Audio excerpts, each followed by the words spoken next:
एक वसी वादी थी जो ऊंचे ऊंचे पहाड़ों से घिरी हुई थी। वहां एक बड़ा रेवड़ भेड़ों का रहता था। रोज का मामूज एक सा था, खाना, सोना और चरवाहे के पीछे खामोशी से चलते रहना। इन भेड़ों में एक नन्ही सी स्याह रंग की भेड़ थी जिसका नाम था नूर। नूर को ये सब कुछ अजीब लगता था। वो सोचती, सब हमेशा एक ही रास्ते पर क्यों चलते हैं? हम जंगल की तरफ क्यों नहीं जाते? और ये खामोशी इतनी डरावनी क्यों है? एक दिन जब चरवाहे ने सीटी बजाई, सारा रेवड़ चल पड़ा, लेकिन नूर रुक गई। ये रास्ता तो बहुत खतरनाक लग रहा है। ये तो सीधा खाई की तरफ जाता है।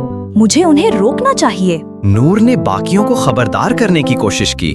रुको, ये रास्ता सही नहीं है। आगे खतरा है, हमें वहाँ नहीं जाना चाहिए। लेकिन किसी ने उसकी बात ना सुनी। सब हंसते रहे, तमस्खुर भरी आवाज में, नूर पागल मत बनो, सब जा रहे हैं, तुम भी चलो। जहां इतने सब जा रही हैं, थे क्या मसला है? नूर की आंखों में आंसू थे, लेकिन उसने हिम्मत की और जंगल की तरफ मुड़ गई। और बाकी सब बिना सोचे समझे खाई में जा गिरे।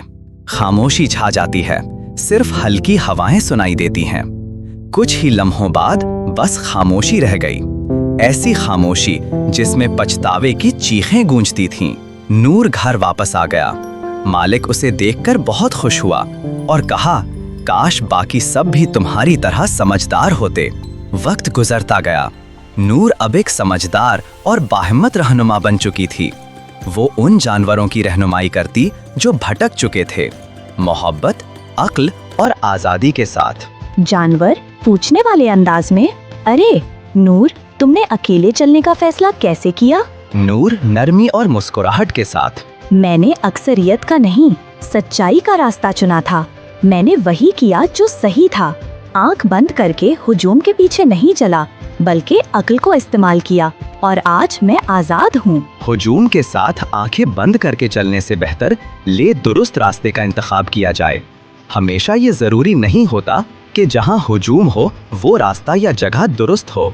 हमें हमेशा अक्ल से काम लेना चाहिए और दुरुस्त रास्ते का इंतखाब करना चाहिए। प्यारे बच्चों, अगर आपको ये कहानी पसंद आई हो तो हमें लाइक, शेयर और सब्सक्राइब करना मत भूलें। अल्लाह हाफिज, फिर मिलते हैं अगली कहानी के साथ।